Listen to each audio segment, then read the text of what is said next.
ಉಡುಪಿ ಜಿಲ್ಲೆಯಲ್ಲಿ ಕೊರೋನಾ ಪ್ರಕರಣ ಕಡಿಮೆ ಆಗ್ತಿದೆ. ಆಕ್ಸಿಜನ್ ಹಾಗೂ ವೆಂಟಿಲೇಟರ್ ಬೆಡ್ ಕೊರತೆ ಕಡಿಮೆ ಆಗಿದೆ ಎಂದು ಜಿಲ್ಲಾಧಿಕಾರಿ ಜಗದೀಶ್ ಹೇಳಿದ್ದಾರೆ.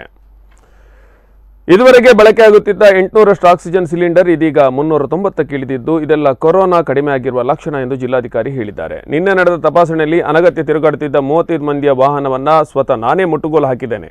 ಇನ್ನಾದರೂ ಜನರು ಸುಮ್ಮನೆ ತಿರುಗಾಡಿ ಉಡಾಪೆ ಮಾತಾಡೋದನ್ನು ಬಿಡಬೇಕು. ಹೀಗಾದಲ್ಲಿ ಮುಂದಿನ ಲಾಕ್ಡೌನ್ ತಪ್ಪಿಸಬಹುದು ಎಂದು ಜಿಲ್ಲಾಧಿಕಾರಿ ಮನವಿ ಮಾಡಿದ್ದಾರೆ.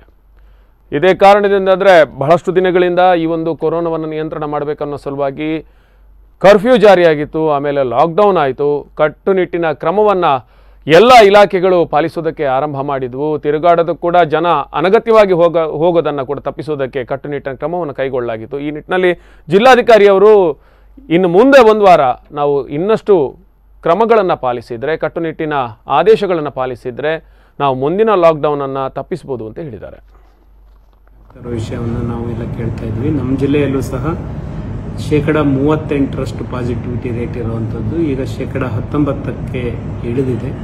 ಅದಕ್ಕಿಂತ ಮುಖ್ಯವಾಗಿ ಏನು ICU ಬೆಡ್ಗಳು, ವೆಂಟಿಲೇಟರ್ಗಳು ಕೊರತೆ ಅನ್ನಿಸ್ತಿತ್ತು. ಈಗ ಅಟ್ಲೀಸ್ಟ್ ಬಂದವರಿಗೆಲ್ಲ ನಾವು ವೆಂಟಿಲೇಟರ್ನ ICUನ ಕೊಡಲಿಕ್ಕೆ ಸಾಧ್ಯ ಆಗ್ತಾ ಇದೆ.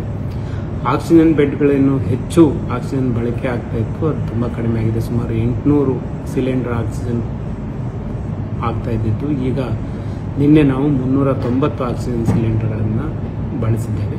ಇದೆಲ್ಲವೂ ಸಹ ಕರೋನಾ ಇಳಿಕೆ ಆಗ್ತಾ ಇರುವ ಲಕ್ಷಣ. ಇದೆಲ್ಲ ನಿಮ್ಮೆಲ್ಲರ ಸಹಕಾರದಿಂದ ನೀವೇನು ಲಾಕ್ಡೌನನ್ನು ಅತ್ಯಂತ ಕಟ್ಟುನಿಟ್ಟಾಗಿ ಜಾರಿಗೆ ತಂದಿದ್ದೀರಿ, ಅದರಿಂದಾಗಿ ಆಗ್ತಾ ಇದೆ. ನೀವೆಲ್ಲರೂ ಮನೆಯಲ್ಲೇ ಇದ್ದು ಅದನ್ನು ಕಟ್ಟುನಿಟ್ಟಾಗಿ ಮಾಡಲಿಕ್ಕೆ ಸಹಕರಿಸಿದ್ದೀರಿ, ಅದರಿಂದ ಇದೆಲ್ಲ ಸಾಧ್ಯ ಆಗಿದೆ ಅಂತ ನಾನು